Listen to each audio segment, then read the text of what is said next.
सुहाना सन्चै छ तिमी हजुर तिमी चाहिँ बङ्गलादेश पढ्न आएको हैन कुन कुन सब्जेक्टमा युआरपी ए अनि तिमीलाई यहाँको इन्भाइरोमेन्ट कस्तो लाग्यो एकदम राम्रो छ सब पुरा पिस छ एकदम राम्रो छ धेरै मन पर्यो ए अनि त्यो जुन नेपालमा अहिले जुन छ नि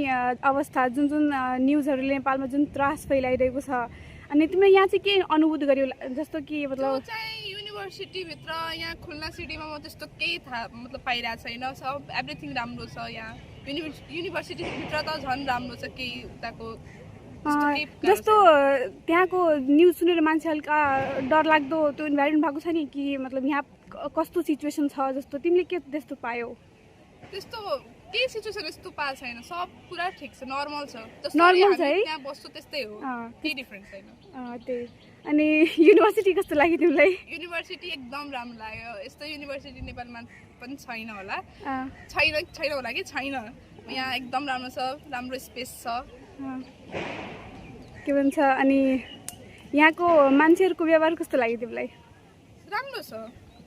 एकदम राम्रो छ मिल्ने छ मिलनसार छ है हजुर मिलनसार छ क्लासमा जब तिमी फर्स्ट अटेन्ड गर्न गयो अनि तिमीले त्यहाँको कस्तो इन्भाइरोमेन्ट पायो कस्तो उनीहरूको कन्सर्न थियो तिम्रो लागि हजुर एकदम फरेन स्टुडेन्टको लागि एकदम कन्सर्न भइसिन्छ साथी बनाउनलाई एकदम राम्रो भइसिन्छ व्यवहार नि एकदम राम्रो छ टिचरहरू पनि हल्का कन्सर्न हुनु छ है हजुर हजुर के भन्छ अनि यहाँ खानापिनाको कस्तो के तिमीले पायौ खानापिना अब यहाँको कल्चर अनुसार त्यस्तो खाना पाइन्छ अब हजुर खाना सक्नुहुन्न भने आफू पकाएर खान मिल्छ म पनि त्यही गरेर छु आफै पकाएर खाने गर्ने अनि होस्टेल कस्तो लाग्यो तिमीलाई यहाँको होस्टेल नि राम्रो छ एकदम राम्रो छ सब पुरा हजुरलाई मतलब यहाँ आएपछि यस्तो केही फिल हुँदैन कि टाढा बसेको छु गाह्रो हुन्छ त्यस्तो केही गाह्रो भएको छैन होस्टेल भन्ने बित्तिकै मान्छेको दिमागमा आउँछ कि एउटा सानो मतलब एउटा रुम मान्छे पाउने रुम कोठाभित्रै बस्ने त्यस्तो खालको हुन्छ तर यहाँ कस्तो छ हैन रुम नि एकदम स्पेसियस छ अनि बाहिर आई मिन होस्टेलभित्रै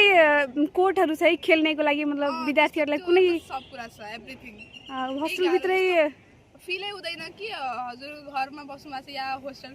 झन् साथीहरू हुन्छ रुममेटहरू हुन्छ मिल्नेपछि एकदम राम्रो फिल हुन्छ ए ल त्यसो भए धन्यवाद है कसको थ्रु आछ यहाँ तिमी कसको रिफरेन्समा आयो तिमी मतलब यहाँ आउने तिम्रो सोर्स के थियो मेरो चाहिँ मनोरथ अङ्कल होइसिन्छ मनोरथ शाह उहाँले गर्नुभएको छ एभ्रिथिङ उहाँ थ्रु आएको म ए आउने चाहिँ मतलब केही समस्या त्यस्तो केही भयो तिमीले फेस गर्यौ समस्या पाएको छैन एकदम राम्ररी वेलकम भएको छ मेरो ए